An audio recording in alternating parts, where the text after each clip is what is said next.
Oke, bismillahirrahmanirrahim.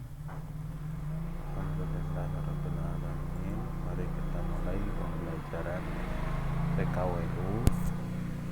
Kegiatan pembelajaran 1. Fokus kita adalah tentang pengertian modifikasi. Tujuan pembelajarannya setelah mempelajari ini, kita diharapkan dapat memahami pengertian modifikasi dari bahan pangan nabati dan hewani.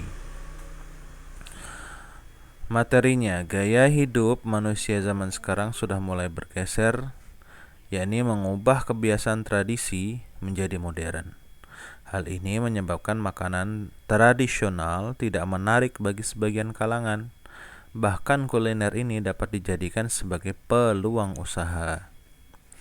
Untuk merintis suatu usaha, apapun bentuknya, tentunya harus melihat bagaimana prospek usaha yang dilakukan.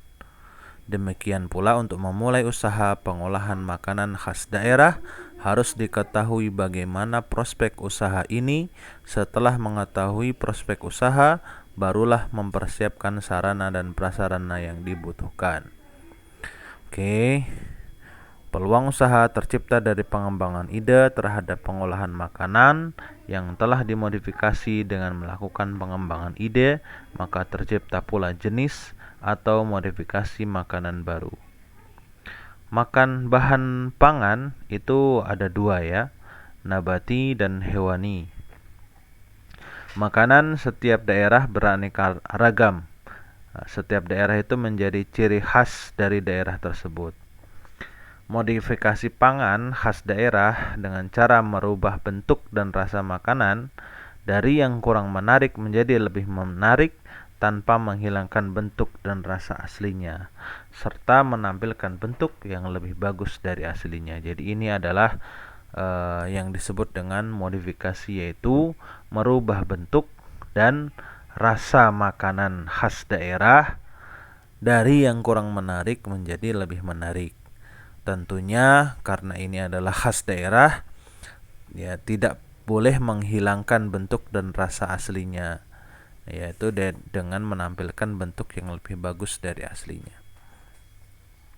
Tujuan modifikasi makanan khas daerah, ya tujuannya ada beberapa tujuan, ya.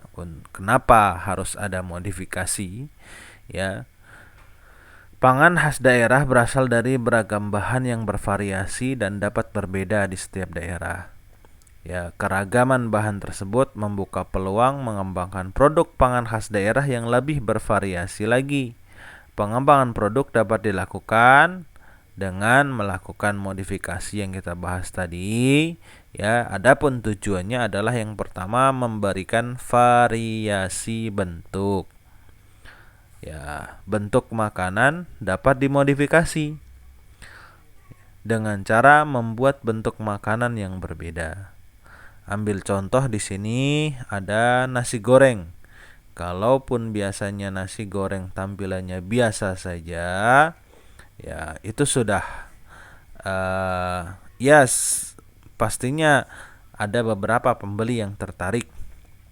Hanya saja apabila ada bentuk yang lebih lain daripada yang lain, maka tentunya akan memberikan kesan tersendiri di mata pembeli. Seperti mungkin dicetak dengan Mickey Mouse, ya kan, yang anak-anak suka, atau mungkin yang sekarang seperti dibentuk seperti impostor gitu, dan lain sebagainya. Yang kedua, memberikan variasi rasa. Variasi rasa dapat dimodifikasi. Ya, banyak caranya, misalnya dengan cara membuat rasa yang berbeda dengan apa yang sudah ada sebelumnya. Seperti yang mungkin bisa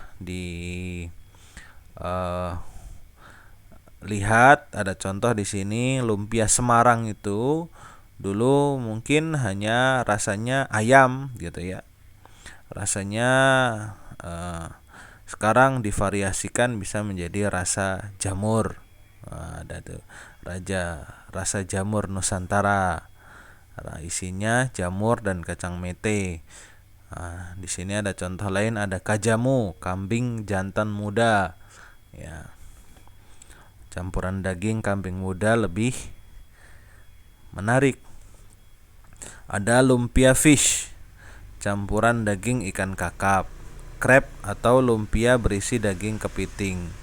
Ya, dan lain sebagainya. Adakah kalian pernah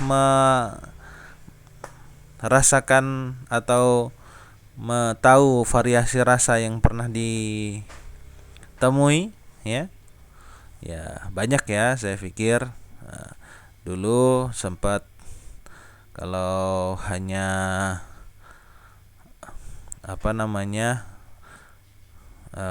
banyak sekali ya.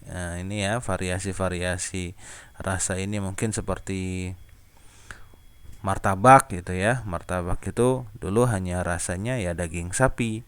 Sekarang mungkin ada martabak rasa daging ayam, contoh seperti itu. Ada juga martabak rasa kornet dan lain sebagainya. Tujuan ketiga yaitu adalah memperpanjang usia produk agar lebih awet. Nah, ini yang lebih banyak dan paling banyak digunakan, tujuannya dalam memodifikasi makanan.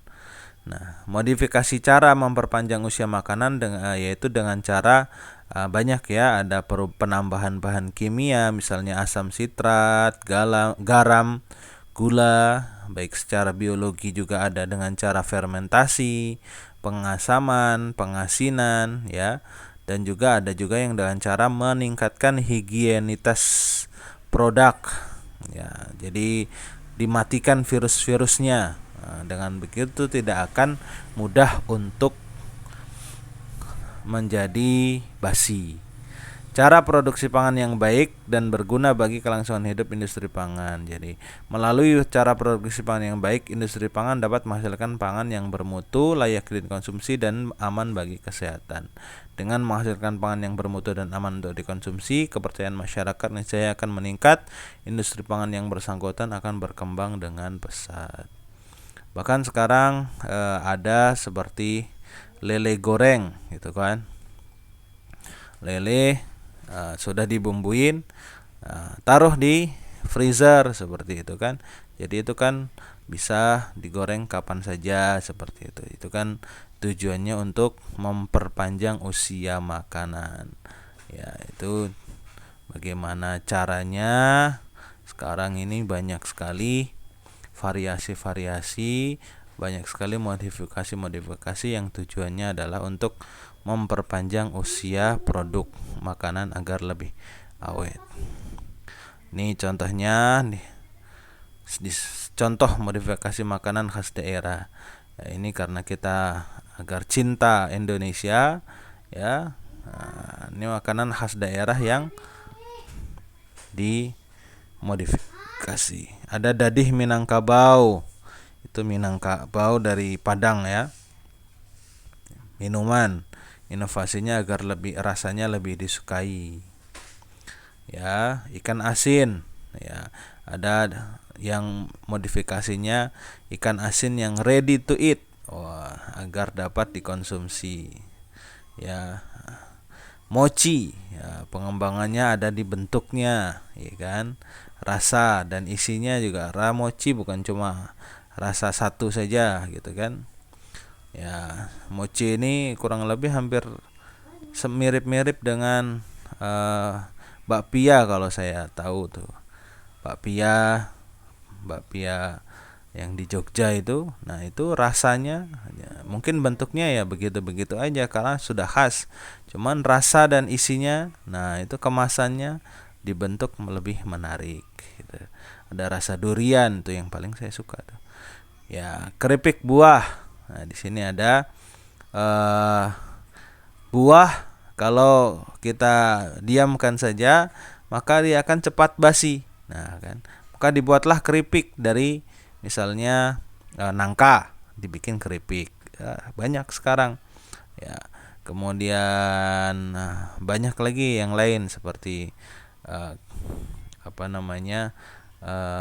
rambutan dan lain sebagainya. Itu dibikin keripik yang lebih panjang usianya. Asinan, ya, ada peningkatan mutu asinan, bagaimana agar lebih awet, ya, juga kemasannya yang lebih baik. Rendang, nah ini juga ada nih yang terkenal nih. Rendang ini ada yang masuk kalau kita ke Superindo itu ada, ya, rendang berbagai level gitu, ya, itu ada itu di situ. Jadi sudah istilahnya diawetkan, lebih awet daripada, meskipun rendang itu sudah awet dari sananya, tapi sini lebih dibikin awet dan bisa dikirim sampai ke luar negeri gitu. Ya, ada fruit leather, ya, bagaimana inovasinya kemasannya yang kadang-kadang buah itu kalau nggak dibuka itu nggak menarik gitu ya. Oh, takutnya semangka kalau belum dibuka gitu kan, itu akan nggak tahu warnanya kuning atau merah, atau bahkan warnanya malah putih gitu kan. Ya, itu makanya ini ada fruit leather. Telur asin, keasinannya disesuaikan dengan selera masyarakat. Ada yang asin banget mungkin, ya, ada juga yang tidak terlalu asin. Ya, rangkuman. Nah, ini memiliki tujuan modifikasi itu untuk menambah daya tarik makanan dan bagi konsumen. 2, rancangan modifikasi berupa rasa, bentuk dan pengolahannya. 3, bahan baku makanan yang dapat dimodifikasi adalah nabati dan hewani. Penugasan kita skip, langsung ke latihan soal ya. Ini ada 5, tulis ya, silakan tulis di buku tulis kalian, kemudian dikerjakan ya. Jelaskan apa yang dimaksud dengan modifikasi makanan ya. Kemudian berikan contoh makanan hewani dan nabati. Jelaskan tujuan modifikasi makanan hewani dan nabati. Ya, berikan contoh makanan yang dimodifikasi dan sebutkan jenis makanan yang dapat dimodifikasi. Ya, ini menurut kalian. Ya. Cukup sesi kita. Ya, silakan dikerjakan ini latihan soalnya ya di dalam buku tulis kalian.